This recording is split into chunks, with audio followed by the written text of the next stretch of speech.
Hello বন্ধুরা, আজকে আমরা রেডি হয়ে গেছি আর এখন যাব মামামকে নিয়ে একটু পার্কে। তো পার্কে যাওয়ার পথে নতুন বাড়ি কতদূর কাজ হলো সেটাও দেখব।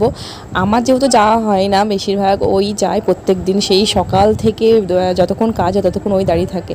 খুব মানে এক্সাইটেড বাড়িটাকে নিয়ে। ভাবিনি যে জীবনে এত কম বয়সের মধ্যে বাড়ি করতে হবে, এটা করতে হবে, ভীষণ একটা চাপ।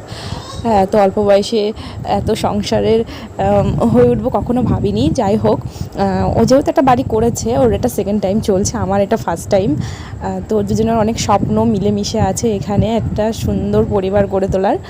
তো এখানে স্টারবিন ঢালাইয়ের জন্য কাঠ মারা হয়েছে, তো এতটুকুই হয়েছে বাড়ির কাজ। আর এখানে যাবতীয় মাল ম্যাটেরিয়ালসগুলো সবই আমাদের। নেক্সট দিন তোমাদেরকে পুরোপুরি বলবো বাড়ির প্ল্যানটা কোথায় কি হচ্ছে। তো তারপর আমরা চলে আসলাম পার্কে মাম্মামকে নিয়ে। তো মাম্মাম তো এখানে আসলে পুরো একদম ওর মাথায় আর কোনো কিছু কাজ করে না, ও ভীষণ